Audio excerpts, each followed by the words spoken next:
வணக்கம் and welcome families. You are with MRK இன் கான் குட்டி story. இது நம்ம சேனலோட ஃபர்ஸ்ட் கதைன்றனால அது ஒரு சக்ஸஸை பற்றி இருக்கட்டும்னு சொல்லி இந்த குட்டி ஸ்டோரி. ஒரு கிராமத்தில் ஒரு சின்ன பையன் இருக்காரு. அவருக்கு வாழ்க்கையில் ஏதாவது சாதிச்சிடணும், அந்த ஊர் மக்கள் கிட்ட பாராட்டுகளும் கைத்தட்டுகளும் வாங்கணும்னு சொல்லி ஒரு துடிப்போட இருக்காரு.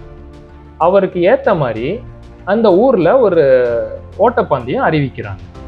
அந்த ரேஸுக்கு தயாராகிறதுக்கு ஒரு மாசமும் 1,00,000 ரூபாய் பரிசு தொகையும் உண்டு. அடைச்ச சான்ஸை விட்டுறக்கூடாதுடா, எப்படியாச்சும் இந்த போட்டியில ஜெயிச்சு இந்த ஊர் மக்களோட கவனத்தை தான் பக்கம் திரும்பணும்னு சொல்லிட்டு ரொம்ப ஆவலா நைட்டு டே கஷ்டப்பட்டு ப்ராக்டிஸ் பண்றாரு. சாப்பாடு தூக்கம் எதை பத்தியும் கவலைப்படலை.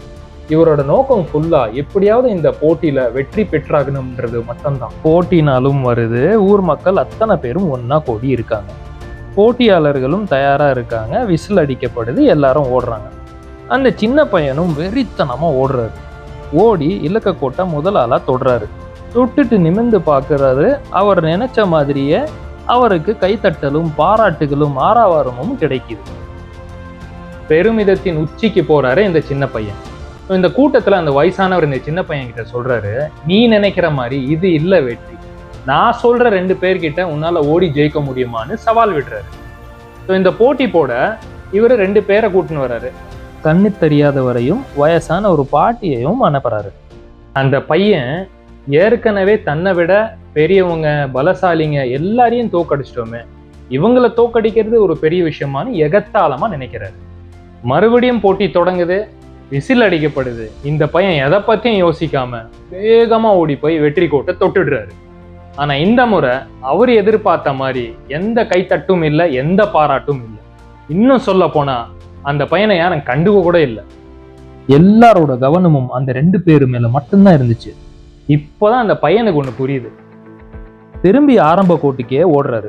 ஓடி போய் அந்த 2 பேரோட கையையும் பிடிச்சிக்கிட்டு அவரோட சேர்த்து வச்சுக்கிட்டு மறுபடியும் ஆரம்பிக்கிறாரு. இந்த முறை அவர் ஃபர்ஸ்ட் டைம் கிடைச்ச கைத்தட்டல்கள் விட பல மடங்கு அதிகமா அந்த இடமே அதிர்ற அளவுக்கு கைத்தட்டல் கிடைக்குது. நமக்கெல்லாம் வின் பண்றது மட்டும்தான் நோக்கமா இருக்கு. அப்படி சக்சஸை நோக்கி ஓடும் போது நம்ம கூட யார் பயணிக்கிறாங்க, நம்ம யாரெல்லாம் கடந்து போறோம்ன்றத ஒரு நிமிஷம் கூட நம்ம யோசிச்சு பார்க்கறது. ரியல் சக்சஸ் எதுல தெரியுமாங்க இருக்கு? Success should not only be secured, it should also be ஷேர்டுன்றதை புரிஞ்சுக்கிட்டா இந்த உலகமே உங்க வெற்றியை கொண்டாடும்.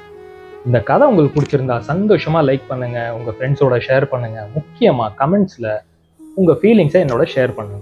மீண்டும் ஒரு இம்பாக்ட்ஃபுல் குட்டி ஸ்டோரியோட உங்களை மீட் பண்றேன். திஸ் இஸ் கான் குட்டி ஸ்டோரி.